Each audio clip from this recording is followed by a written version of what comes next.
ஓம் சாந்தி. விருட்ச விரதம் என்ற ஸ்திதியில் நம்ம பயிற்சி பண்ணிக்கிட்டு இருக்கோம். நாளைக்கான 6ஆம் நாள் குறிப்பு. நேற்றுக்கு சொல்லியிருந்தேன், ஞானத்தின் போதையில் நிலைத்திருந்தால் விமானத்தில் பறக்கலாம்.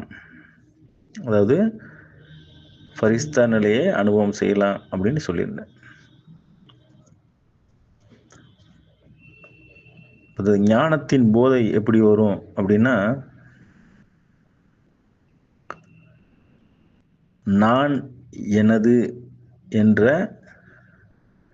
சிந்தனையிலிருந்து, நான் எனது என்ற நினைவிலிருந்து, நான் எனது என்ற தன்மையிலிருந்து விலகி இருப்பது.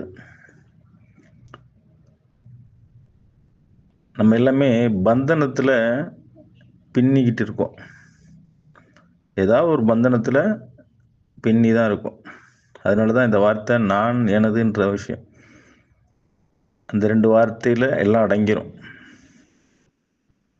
பாபா சொல்லுவாங்க, பந்தன் முக்தா இருங்கன்னு சொல்லுவாங்க.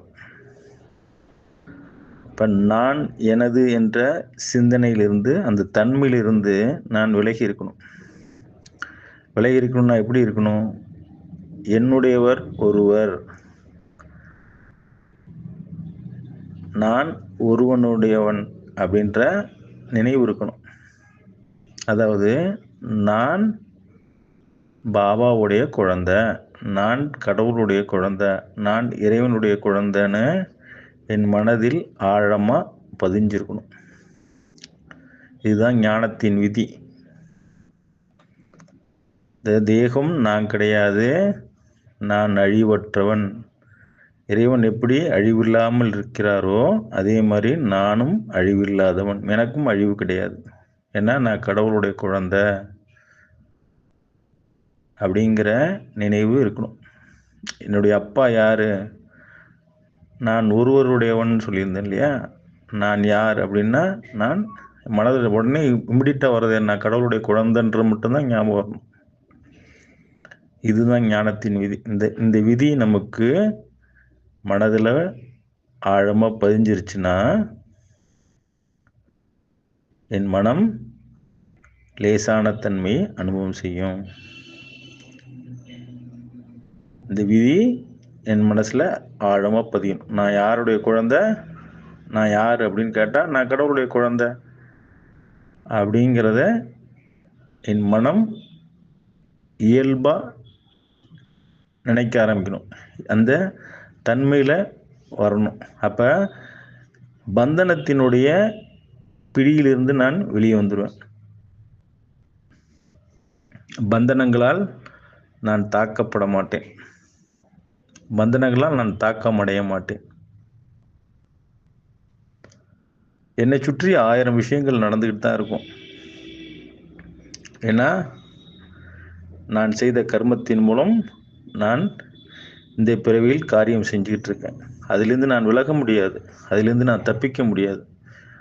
ஆனால் என் மனதிலிருந்து, அந்த நிகழ்வுகளிலிருந்து நான் விடுபட்டு என் காரியங்களை செய்ய முடியும். ஓகேங்களா? நம்மள்கிட்ட உள்ள என் உறவுகளிலிருந்து வெளியே வர முடியாது. என்னை சார்ந்த உறவுகளிலிருந்து நான் வெளியே வர முடியுமா? வெளியே வர முடியாது. எனக்கு நான் வேலையில் இருக்கேன். ஒவ்வொருத்தரும் ஒவ்வொரு தொழில் பண்ணுவாங்க. அந்த தொழிலேருந்து வெளியே வர முடியுமா? முடியாது.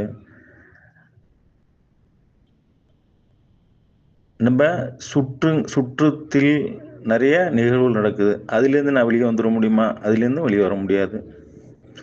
அப்போ நான் இந்த நாடகத்தை நடிச்சுக்கிட்டு இருக்கேன். நான் நாடகத்தை நடிச்சுக்கிட்டு இருக்கேன். ஆனால் எப்படி நடிக்கணும்? காரியம் பூரா செய்வேன். ஆனால் அந்த காரியங்களின் மூலம் வரக்கூடிய விளைவுகளினால் நான் தாக்கம் அடைய மாட்டேன். ஏன் தாக்கம் அடைய மாட்டேன் அப்படின்னா, இந்த உடல் வெறும் காரியம் மட்டும் செஞ்சுக்கிட்டு இருக்கு. இந்த உடல் என்னுடைய கர்மத்தின் பலனாக கிடைக்கப்பெற்ற நிகழ்வுகளில் நடக்கக்கூடிய விஷயங்களை என்னுடைய இந்த தேகத்தின் மூலம் நான் காரியம் செஞ்சுக்கிட்டு இருக்கேன். நான் நடிச்சுக்கிட்டு இருக்கேன். இந்த நடிப்பு நல்லதாக மாற்றம் செய்வதற்கு நான் பாபாவுடைய ஞானத்தை பயன்படுத்துகிறேன். மேலும் அவருடைய விதி என் மனதில் பதிஞ்சிருக்கு. என்ன விதி? நான் இறைவனுடைய குழந்தை, நான் கடவுளுடைய குழந்தை, நான் ஒருவனுடையவன் அப்படிங்கிறது என் மனதில் ஆழமாக பதிஞ்சிருக்கும் போது நான் எனது என்ற சிந்தனை வராது. நான் எனது என்ற விஷயத்தின் மூலம் என் மனம் தாக்கமடையாது. நல்லது. ஓம் சாந்தி.